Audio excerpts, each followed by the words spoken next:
સર્વે શિવ ભક્તોને મારા સાદર નમસ્કાર। આજે આપણે શિવ પુરાણના રુદ્ર સંહિતાના જે તૃતીય ખંડ છે તેનો અધ્યાય 37 અને 38 વાંચીશું। તો આ અધ્યાયમાં હિમવાન ભગવાન શિવને લગ્ન પત્રિકા મોકલે છે, વિવાહ લગ્ન માટે જરૂરી સામાન ભેગો કરે છે, મંગલાચારનો આરંભ કરે છે। એમનું નિમંત્રણ મેળવીને પર્વતો અને નદીઓનું દિવ્ય રૂપમાં આગમન થાય છે।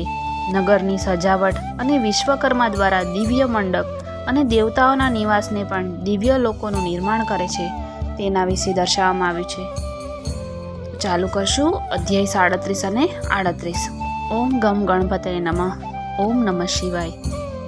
નારદજીએ પૂછ્યું, હે તાત, હે મહાપ્રાજ્ઞ, હે મહાપ્રભુ, આપ કૃપાપૂર્વક એ જણાવો કે સપ્તર્ષિઓ જતા રહ્યા તે પછી હિમાચલે શું કર્યું? બ્રહ્માજીએ કહ્યું, હે મુનીશ્વર, અરુંધતી સહિત એ સપ્તર્ષિઓના જતા રહ્યા પછી હિમવાને જે કાર્ય કર્યું એ હું તમને જણાવી રહ્યો છું। સપ્તર્ષિઓના ગયા પછી પોતાના મેરુ વગેરે ભાઈબંધુઓને આમંત્રણ આપીને પુત્ર અને પત્ની સહિત મહામનસ્વી ગિરિરાજ હિમવાન બહુ હર્ષનો અનુભવ કરવા લાગ્યા। ત્યાર પછી ઋષિઓની આજ્ઞા અનુસાર હિમવાને પોતાના પુરોહિત ગર્ગજીને બહુ પ્રસન્નતાપૂર્વક લગ્ન પત્રિકા લખવા કહ્યું અને લગ્ન પત્રિકા લખાવી એ પત્રિકાને એમણે ભગવાન શિવ પાસે મોકલી આપી। પર્વતરાજના ઘણા આત્મીયજનો પ્રસન્ન મનથી વિવિધ પ્રકારની સામગ્રી લઈને ત્યાં ગયા।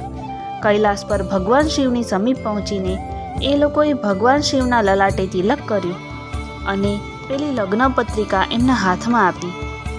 ત્યાં ભગવાન શિવે એ સૌનું યથાયોગ્ય વિશેષ સન્માન કર્યું। પછી એ બધા લોકો પ્રસન્નચિત્ત થઈને શૈલરાજ પાસે પાછા આવી ગયા। મહેશ્વર દ્વારા વિશેષ સન્માનિત થઈને બહુ હર્ષની સાથે પાછા આવેલા એ સૌને જોઈને હિમવાનના હૃદયમાં અત્યંત હર્ષ થયો। ત્યાર પછી આનંદિત થઈને શૈલરાજે વિવિધ દેશોમાં રહેનારા પોતાના બંધુઓને લિખિત નિમંત્રણ મોકલ્યા, જે એ સૌને સુખ પ્રદાન કરનારા હતા। એ પછી તે ખૂબ આદર અને ઉત્સાહ સાથે ઉત્તમ અન્ન અને વિવિધ પ્રકારની વિવાહોચિત સામગ્રીનો સંગ્રહ કરવા લાગ્યા। એમણે ચોખા, ગોળ, ખાંડ, લોટ, દૂધ, દહીં, ઘી, મીઠાઈ, ફરસાણના પદાર્થો, માખણ, પકવાન, મહાસ્વાદિષ્ટ રસ અને વિવિધ પ્રકારની વાનગીઓ એટલા બધા પ્રમાણમાં ભેગી કરી કે નક્કર પદાર્થોના પર્વત ઊભા થઈ ગયા અને પ્રવાહી પદાર્થીઓની વાવડીઓ ભરાઈ ગઈ। શિવના પાર્ષદો અને દેવતાઓ માટે હિતકર વિવિધ પ્રકારની વસ્તુઓ, ભાત ભાતના બહુમૂલ્ય વસ્ત્રો, અગ્નિમાં તપાવીને શુદ્ધ કરેલું સુવર્ણ, ચાંદી અને વિભિન્ન પ્રકારના મણિરત્નો, એમના તથા અન્ય ઉપયોગી દ્રવ્યોનો વિધિપૂર્વક સંગ્રહ કરીને ગિરિરાજે મંગલકારી દિવસે માંગલિક કૃત્ય કરવાનો આરંભ કરી દીધો। પર્વતરાજના ઘરની સ્ત્રીઓએ પાર્વતીના સંસ્કાર કરાવ્યા। વિવિધ પ્રકારના આભૂષણોથી વિભૂષિત થયેલા રાજભવનની એ સુંદર સ્ત્રીઓએ સાનંદ મંગલ કાર્યોનું સંપાદન કર્યું।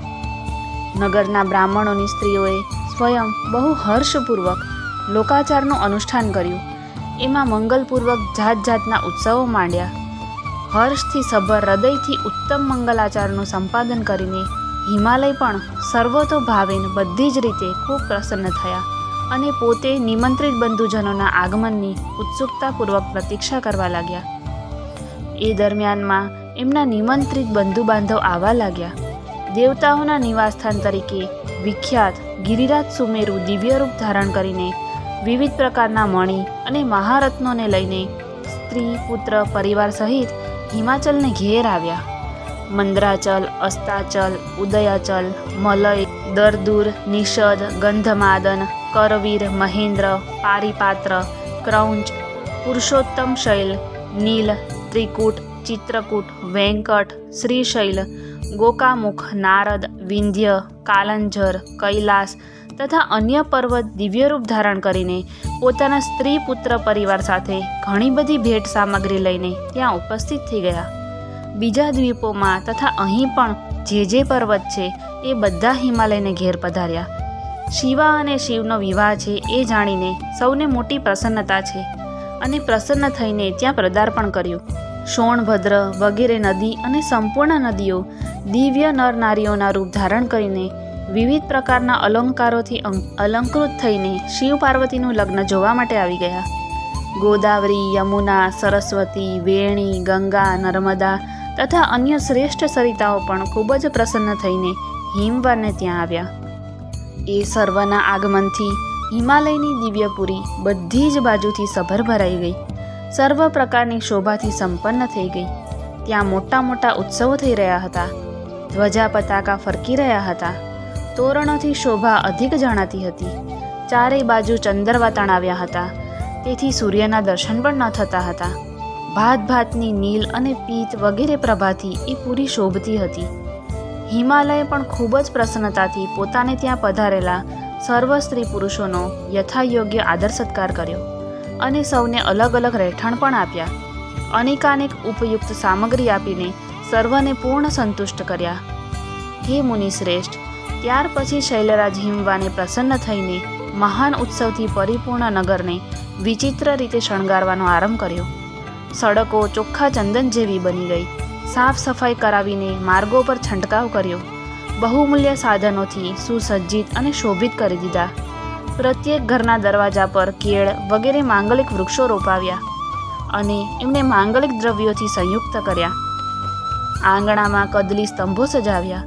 રેશમની દોરથી આંબાના પલ્લવ બાંધીને તોરણો બંધાવ્યા.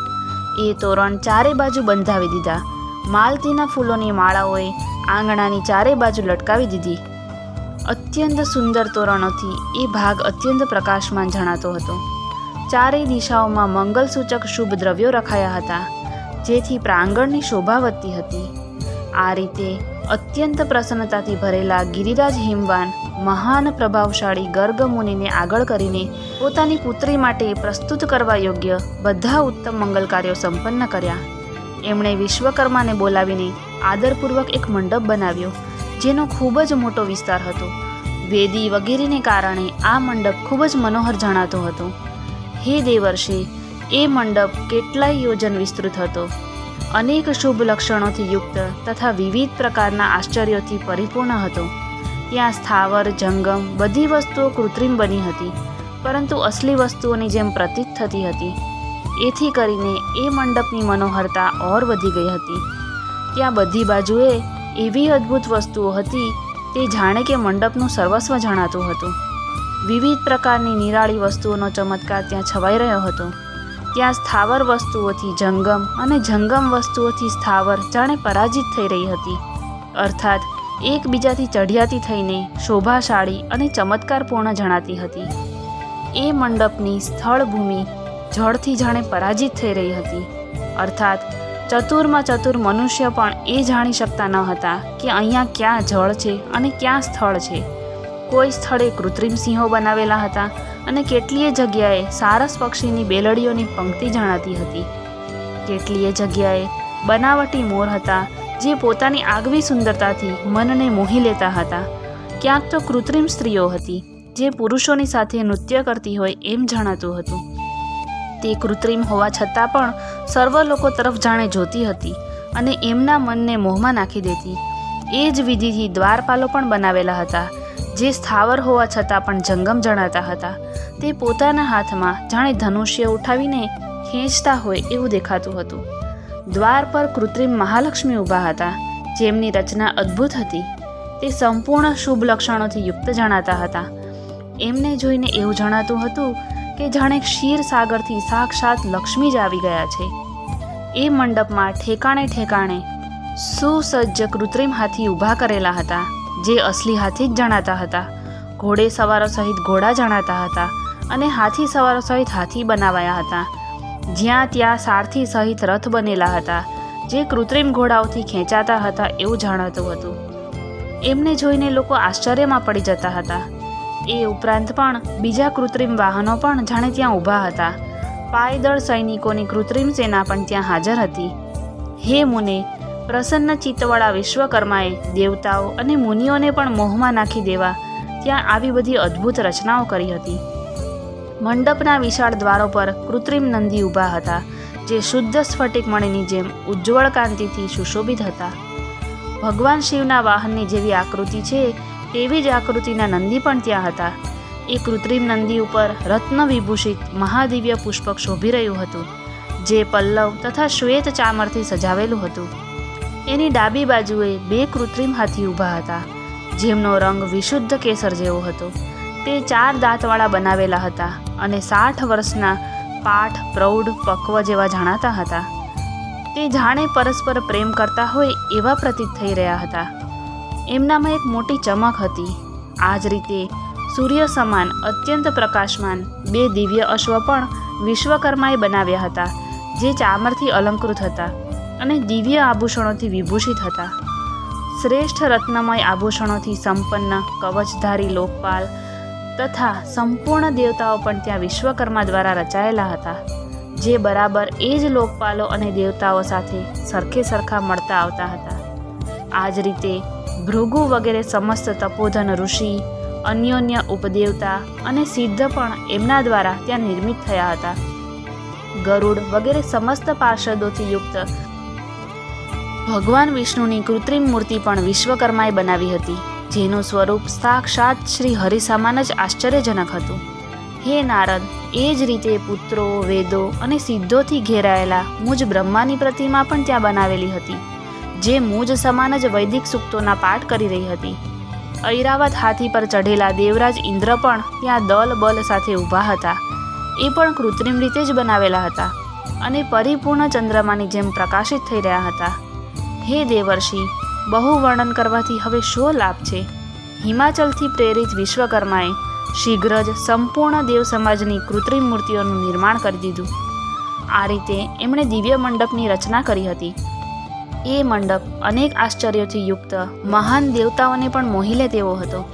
ત્યાર પછી ગિરિરાજ હિમવાનની આજ્ઞાથી પરમ બુદ્ધિમાન વિશ્વકર્મા દેવતા વગેરેના નિવાસ માટે એમના કૃત્રિમ લોકોનું પણ યત્નપૂર્વક નિર્માણ કર્યું હતું. એ જ લોકમાં એમણે એ દેવતાઓ માટે અત્યંત તેજસ્વી, પરમ અદ્ભુત અને સુખદાયક મોટા મોટા દિવ્ય સિંહાસનોની રચના કરી હતી. આ જ રીતે મુજ બ્રહ્મા માટે નિવાસસ્થાન ક્ષણભરમાં અદ્ભુત સત્યલોકની રચના કરી દીધી, જે ઉત્તમ દીપ્તિથી ઉદ્દીપ્ત થઈ રહ્યો હતો. સાથે જ ભગવાન વિષ્ણુને માટે પણ ક્ષણભરમાં જ બીજા દિવ્ય વૈકુંઠધામનું નિર્માણ કરી દીધું, જે પરમ ઉજ્જવળ તથા વિવિધ પ્રકારના આશ્ચર્યોથી પરિપૂર્ણ હતું. આ જ રીતે વિશ્વકર્માએ દેવરાજ ઇન્દ્રને માટે પણ દિવ્ય, અદ્ભુત, ઉત્તમ અને સમસ્ત ઐશ્વર્યોથી સંપન્ન ગૃહની રચના કરી. અન્ય લોકપાલો માટે પણ એમણે પ્રસન્નતાપૂર્વક બહુ સુંદર, દિવ્ય, અદ્ભુત અને મોટા મોટા ભવનો બનાવી દીધા. પછી ક્રમશઃ સમસ્ત દેવતાઓ માટે પણ એમણે ક્રમશઃ વિચિત્ર ગૃહોનું નિર્માણ કર્યું. પરમ બુદ્ધિમાન વિશ્વકર્માને ભગવાન શંકરનું વરદાન પ્રાપ્ત હતું. તેથી જ એમણે શિવના સંતોષ ખાતર ક્ષણભરમાં જ આ બધી વસ્તુઓની રચના કરી દીધી. ત્યાર પછી એ જ રીતે ભગવાન શંકર માટે પણ એમણે એક શોભાશાળી ગૃહનું નિર્માણ કર્યું, જે શિવના ચિહ્નોથી યુક્ત તથા શિવલોકવર્તી દિવ્ય ભવનની જેમ જ અનુપમ હતું. શ્રેષ્ઠ દેવતાઓએ એની પેટ ભરીને પ્રશંસા કરી હતી. એ પરમ ઉજ્જવળ, મહાન, પ્રભાપુંજથી ઉદ્ભાસિત, ઉત્તમ અને અદ્ભુત હતું. વિશ્વકર્માએ ભગવાન શિવની પ્રસન્નતા માટે ત્યાં એવી અદ્ભુત રચના કરી હતી, જે પરમ ઉજ્જવળ હોવાની સાથે સાથે જ સાક્ષાત મહાદેવજીને પણ આશ્ચર્યમાં ગરકાવ કરી દે તેવી હતી. આ રીતે આખો લૌકિક વ્યવહાર કરીને હિમાચલ બહુ પ્રસન્નતાની સાથે ભગવાન શંભુના શુભ આગમનની પ્રતીક્ષા કરવા લાગ્યા. દેવર્ષે, હિમાલયનો આ આખો આનંદદાયક વૃત્તાંત મેં તમને કહી સંભળાવ્યો. હવે વધારે શું સાંભળવા ઈચ્છો છો? તો આ સાથે જ આપણે શિવ પુરાણના રુદ્ર સંહિતાના 3ય ખંડના અધ્યાય 37 અને 38ને અહીં જ વિશ્રામ આપશું. ઓમ નમઃ શિવાય. ऐसे और अमेजिंग वीडियोस के लिए हमारी चैनल को सब्सक्राइब करें.